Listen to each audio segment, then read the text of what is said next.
વિષય ગુજરાતી પાઠ 7 દેશભક્ત ઝઘડુશા। આપણે પહેલા છે ને લેખકનો પરિચય જોઈએ, પછી શબ્દ સમજૂતી જોઈને પછી પાઠ સમજીએ। તો એમના લેખક છે રમણલાલ સોની। રમણલાલ પીતાંબરદાસ સોનીનો જન્મ બનાસકાંઠા જિલ્લાના મોડાસા તાલુકાના કોકાપુલ ગામમાં થયો હતો અને એમણે ઘણા પુસ્તકો લખ્યા છે। એમાં બાળકાવ્ય, બાળ વાર્તાઓ અને બાળ નાટકો ખૂબ જ જાણીતા છે। તેમને 1996માં રણજીતરામ સુવર્ણચંદ્રક પણ આપવામાં આવેલો છે। તે આ પાઠમાં શું કહેવા માગે છે? તો આ પાઠમાં લેખક કહે છે કે આખા રાજ્યમાં આપત્તિ એટલે દુષ્કાળની સ્થિતિ હોય છે, ત્યારે રાજા અને પ્રજા સમજદારપૂર્વક, ધીરજપૂર્વક એનો ઉકેલ માટેની સમસ્યા હલ થાય છે। દાનવીર ભામાશાની જેમ એક ઝઘડુશા શેઠ તરીકે માનવતાવાદી અભિગમ ધરાવે છે। આ બળે એકઠી કરેલી કમાણી અને સંચિત કરેલ અનાજના કોઠારોને સંકટ સમયે પ્રજા માટે ખુલ્લા મૂકી દેનાર દેશભક્ત ઝઘડુશાના દિલની ઉદારતાનો સરસ એવો નાટક દ્વારા આપને પરિચય આપવામાં આવ્યો છે। તો હવે શબ્દ સમજૂતી જોઈએ। તો શબ્દ સમજૂતીમાં ટીપણું એટલે પંચાંગ, જે જ્યોતિષો હોય એમની પાસે આપણને જોવા મળે છે। વેઢો એટલે આંગળીની, જે આંગળીને આપણે સાંધાઓ વચ્ચે જે જગ્યા હોય એને વેઢા કહેવાય। લાજ એટલે આબરૂ। કાળવાણી એટલે ભયંકર આફતભરી ભવિષ્યવાણી। પ્રજાવત્સલ એટલે પ્રજા ઉપર પ્રેમ રાખનાર। રાંકડી એટલે ગરીબડી। કોઠાર એટલે અનાજ ભરવાનો ઓરડો। રૈયત એટલે પ્રજા। ઊણું એટલે ઓછું ભરેલું। શાહ સોદાગર એટલે મોટા આબરૂદાર વેપારી। ઓણ એટલે આશા। કારમું એટલે ભયંકર। તીડ એટલે પાકને નાશ કરનાર એક જાતનો પાંખોવાળો જીવ। ઠેઠ એટલે છેક છેડા સુધી। નિવારણ એટલે દૂર કરવું। ભીતપત્ર એટલે સમાચાર વગેરેની જાહેરાત માટે। સુકાળ એટલે સારો સમય। વખાર એટલે સરસામાન, ખાસ અનાજ રાખવાની જગ્યા। હવે રૂઢિપ્રયોગ જોઈએ। તો રૂઢિપ્રયોગમાં છે જીભ કપાઈ જવી એટલે બોલતા બંધ થઈ જવું। બીજો છે સાત ખોટનો દીકરો હોવો એટલે ખૂબ લાડકો દીકરો હોવો। મોં માગ્યા દામ આપવા એટલે પૂરેપૂરી કિંમત ચૂકવવી। સ્તબ્ધ થઈ જવું એટલે એકદમ આસક્ત થઈ જવું। કળવળવી એટલે નિરાંત થવી। આંકડા માંડવા એટલે ગણતરી કરવી। સારાવાના થવા એટલે બધી રીતે શુભ થવું।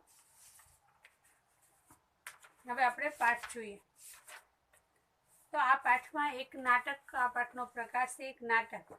બરાબર, આપણે ઘણી વખત 15મી ઓગસ્ટે પછી 26મી જાન્યુઆરીએ નાટક ભજવતા હોઈએ છીએ, એવી રીતના આ એક હકીકતમાં બનેલો બનાવ છે, એના ઉપરથી નાટકીય પ્રકાર આપી અને આપણને પાઠ સમજાવવામાં આવ્યો। તો સ્થળ કયું છે? તો પાટણ। પાટણના રાજા વિશળદેવનો દરબાર। શું બતાવવામાં આવ્યું છે આપણને? તો પાટણના રાજા છે વિશળદેવ, એનો દરબાર ભરેલો છે। રાજા છે દરબાર ભરીને બેઠા હતા અને સૌ ઉદાસ હતા। શા માટે ઉદાસ હતા?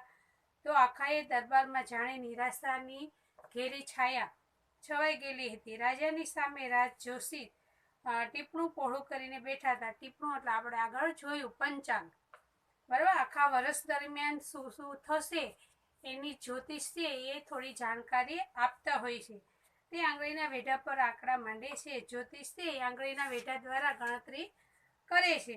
ત્યારે રાજા પૂછે છે કે હે જોશી, આ વર્ષે વરસાદ છે કે શું? પૂછે છે કે આ વર્ષે વરસાદ થશે કે નહીં?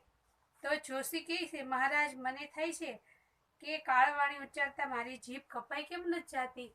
શું કરવા? કે સારા શબ્દ નહીં હોય, કોઈ સારા સમાચાર નહીં હોય, એટલા માટે થઈને જ્યોતિષથી બોલી શકતા નથી। એટલે એમ કહે છે કે મારી જીભ આવું કોઈ ભયંકર ભવિષ્યવાણી આપતા પહેલા બંધ કેમ થઈ જતી નથી? ત્યારે રાજા કહે છે, સમજી ગયો, સમજી ગયો, જ્યોતિષ, હવે કંઈ બોલવાની જરૂર નથી। શું કહે છે કે હા, મને હવે સમજાઈ ગયું, તમારે મને કંઈ કહેવાની જરૂર નથી। એટલામાં બહારથી ઘણા લોકો પોકાર કરે છે, અમને ખાવાનું આપો, અમને જીવાડો, અમે મરી જઈએ। શું કરવા આવું થાય છે? તો દુષ્કાળ 3 વર્ષથી સતત દુષ્કાળની સ્થિતિ હતી એટલે લોકોને ખાવાનું પણ મળતું નહોતું. રાજા કહે છે મારી રાખડી રૈયત ભૂખે મરે છે, એટલે રાખડી રૈયત એટલે ગરીબ પ્રજા. રાજા કે બિચારી મારી કે ગરીબ પ્રજા છે એ ભૂખે મરે છે. હવે તો એક જ આશા છે ઝઘડુશાની. ઝઘડુશા કોણ છે એ આપણને આગળ જોવા મળશે. પ્રધાનજી એમની તેડી લાવવા કચ્છ ગયા છે, આજકાલમાં આવી જોવા જોઈએ. રાજા એમ કહે છે કે આ પ્રજાને જીવાડવા માટેનો એક જ આધાર હવે કોણ રહ્યું છે, તો એ ઝઘડુશા છે. તો ઝઘડુશાને તેડવા માટે પ્રધાનજીને રાજાએ કચ્છમાં મોકલ્યા છે. ઝઘડુશા એ કચ્છના શાહ સોદાગર છે, તે એક મોટા અનાજના વેપારી છે. દરવાન છે એટલે સિપાઈ. એ આવીને રાજાને કહે છે, પ્રવેશીને રાજાને પ્રણામ કરે છે અને કહે છે મહારાજ, કચ્છના શાહ સોદાગર શેઠ ઝઘડુશા પધાર્યા છે પ્રધાનજી સાથે. એટલે આવીને સમાચાર આપે છે કે ઝઘડુશા આવ્યા છે. રાજા એકદમ ઉત્સાહમાં આવી ગયા, એકદમ એને અંદર લઈ આવો. એટલે રાજા એકદમ આનંદિત થઈ ગયા અને કહે છે એને ઝડપથી તમે અંદર લાવો. ત્યારે દરવાન નમ્રતાથી કહે છે કે મહારાજ, પ્રધાનજીએ કેવડાવ્યું છે કે શેઠ ઝઘડુશા શાહ સોદાગર છે, તેમનો સત્કાર કરવા આપ પોતે પધારો. શું થયું? તો એક મોટા વેપારી છે, એને આવકારવા માટે તમે પોતે આવો, એવું દરવાન છે એ રાજાને કહે છે. ત્યારે રાજા કે સમજ્યો, એના સત્કાર માટે તો સામા મારે જ જવું જોઈએ. શું કહે છે? હા, એ વાત બરાબર છે, એમના સત્કાર આવકાર કરવા માટે મારે સામેથી જવું જોઈએ. પ્રધાનજીની વાત સાચી છે. રાજા ગાદી ઉપરથી ઊભા થાય છે. આખી કચેરી હતી, રાજાનો દરબાર હતો, એ પણ બધા ઊભા થાય છે. પછી રાજા ઝઘડુશાનો સત્કાર કરવા જે મેન પ્રવેશ દ્વાર હોય એ બાજુ જાય છે. સામેથી પ્રધાન ઝઘડુશાને લઈને આવે છે. ઝઘડુશાને જોઈ રાજા ઝડપથી પગલાં ભરી એની સામે જાય છે. એવી રીતે ઝઘડુશા પણ ઝડપ કરે છે. બંને એકબીજાને વાલથી ભેટે છે. પછી રાજા ઝઘડુશાનો હાથ પકડી રાજગાદી તરફ દોરી જાય છે અને પોતાની જોડે ગાદી પર બેસાડે છે. બંનેના બેઠા પછી પ્રધાન અને દરબારીઓ પોતાના આસન પર બેસે છે. બરાબર. શું થયું? તો ઝઘડુશા અને રાજા બે સામસામે ઝડપથી એકબીજાને ભેટી પડે છે અને પછી રાજા છે એ ઝઘડુશાનો હાથ પકડી અને પોતાની રાજગાદી તરફ લઈ જાય છે અને પછી તે રાજગાદી ઉપર બેસાડે છે. પછી પ્રધાન બેસે છે અને બધા દરબારીઓ બેસે છે. ત્યારે ઝઘડુશા કહે છે મહારાજ, ઓચિંતાનો કેમ મને યાદ કર્યો? બરાબર, એમ પૂછે કે તમે મને કેમ અચાનક યાદ કર્યો? ત્યારે રાજા કહે છે કે સુખ દુઃખની વાતો કરવા. ગુજરાતમાં આજે 3 વર્ષથી કાળમો દુષ્કાળ ચાલે છે. એટલે શું કહે છે કે ગુજરાતમાં 3 વર્ષથી સતત એક ધારો, એમ કે કાળમો એટલે આકરો દુષ્કાળ ચાલ્યો આવે છે. દુષ્કાળ એટલે કેવું કે એ સમય દરમિયાન પાણી, ખાવાનું કોઈ વસ્તુ મળતી નથી. ઓછો વરસાદ થવાથી ખેતરમાં અનાજ પાકતું નથી અને અનાજ ન પાકે એટલે પ્રજાને ખાવા પીવાનું મળી રહેતું નથી. આવું 3 વર્ષ સતત ચાલે એટલે પરિસ્થિતિ ગંભીર ઊભી થાય છે. ત્યારે રાજા કહે છે ઝઘડુશા, એકલા ગુજરાતની વાત કરો છો કે ખાલી ગુજરાતમાં નહીં પણ આખા હિન્દુસ્તાનમાં આ સ્થિતિ જોવા મળે છે. સિંધો, માધવ, મેવા, કાશી અને ઠેઠ કંધાર લગી આજે લોકો ભૂખે મરે છે. આખા ભારતમાં દુષ્કાળની સ્થિતિ છે. પાનખરમાં પાંદડા ખરે તેમ વખતે એવું બારીક છે. શું કહે છે? પાનખરમાં પાન ખરે એટલે એમ કહેવા માંગે છે પાનખર ઋતુ હોય ત્યારે ઝાડ ઉપરથી કેવા ટપ ટપ ટપ પાન પડતા હોય છે. એવી રીતે દુષ્કાળની સ્થિતિમાં લોકો જેમ પાનખરમાં પાન ખરે છે એવી રીતે દુષ્કાળની સ્થિતિમાં લોકો મૃત્યુ પામતા હોય છે. એટલે એમ કીધું કે ખૂબ જ બારીક એમ ગંભીર સ્થિતિ છે અને ભલભલાની લાજ જવાનો વખત છે. 7 ખોટના દીકરાના મોઢામાંથી બાપ બટકું રોટલો કાઢી ખાય છે. મુઠ્ઠી ધાન સારું મા બાપ છોકરાને વેચે છે. શી ખબર શું થવા બેઠું છે. એટલે તમે વિચારી શકો છો કે કેટલો સમય ભયંકર છે. આ સમયમાં અત્યારે તો આપણે શું હોય છે કે મા બાપ હોય છે એ છોકરાને મૂકીને કોઈ વસ્તુ ખાતા નથી હોતા. જ્યારે આ દુષ્કાળની સ્થિતિમાં તો છોકરાના મોઢામાંથી મા બાપ બટકું લઈને ખાઈ લે, એટલો ભયંકર આ પરિસ્થિતિ છે. એટલે ઝઘડુશા કહે છે કે ખબર નહીં શું થવા બેઠું છે.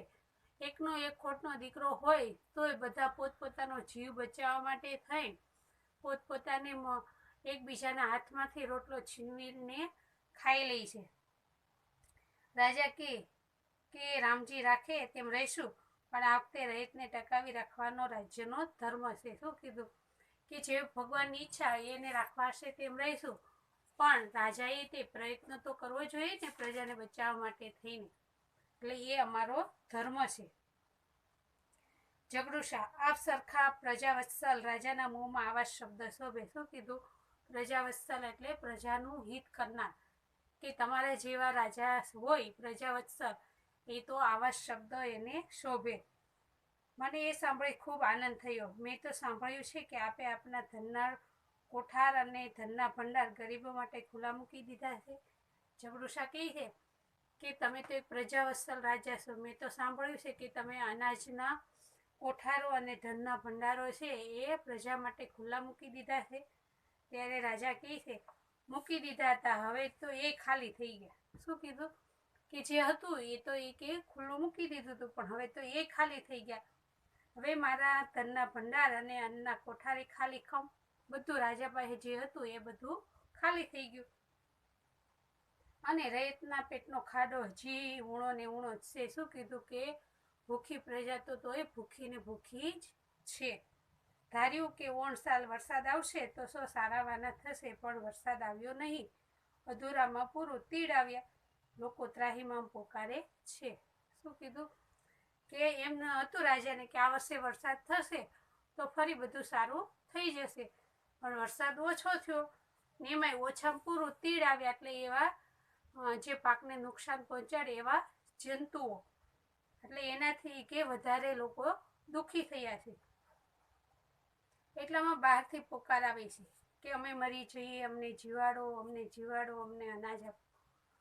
બરાબર, ભૂખી પ્રજા હતી એ આવી અને રાજાને આજીજી કરે છે કે અમને જીવાડો, અમને કંઈ અનાજ આપો, આવી રીતના બોલે છે. ઝઘડુશા કહે છે બહારનો પોકાર સાંભળી ભૂખ્યા ગળામાંથી પૂરો અવાજ પણ નીકળતો નથી. શું કહે છે? કે આ લોકો એટલા ભૂખ્યા છે કે બોલી પણ શકતા નથી. રાજા વસ્તીનું આ દુઃખ મારું દુઃખ છે, પણ નિવારવાનો કોઈ રસ્તો મને દેખાયો નહીં. ત્યારે હું મૂંઝાયો. એ વખતે તમને યાદ આવ્યું. શું કહે છે? કે આ પ્રજાનું દુઃખ એ મારું જ દુઃખ છે, પણ એને દૂર કરવા માટેનો કોઈ રસ્તો હવે રહ્યો નથી. એટલા માટે થઈને તમને યાદ કર્યા છે. ઝઘડુશા નવાઈ પામી. હું યાદ આવ્યો કેવી રીતે? એમ કહે છે કે તો સારું કહેવાય, હું કઈ રીતના યાદ આવ્યો? ત્યારે રાજા કહે છે કે મારા સાંભળવામાં આવ્યું છે કે પાટણમાં ઝઘડુશાની માલિકીની કેટલીક અનાજની વખારો છે.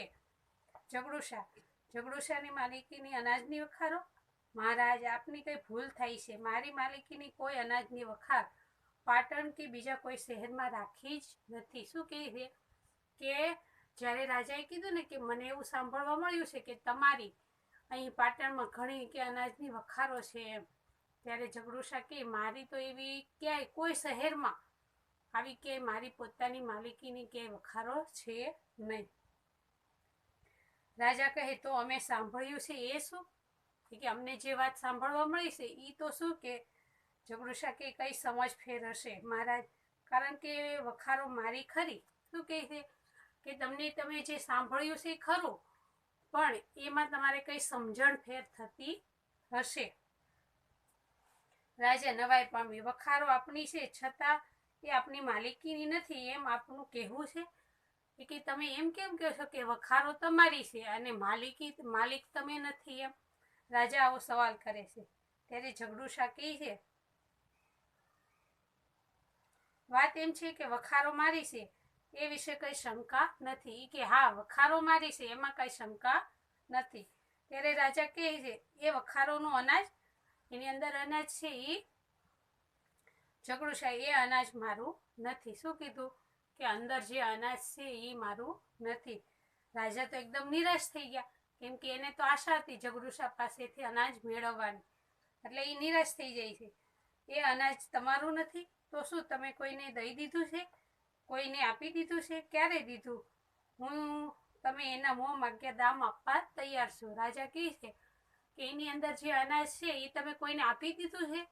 ક્યારે આપ્યું? એમ તમે કહો એટલે હું એનું દામ આપવા માટે, એ દામ એટલે પૈસા આપવા માટે તૈયાર છું.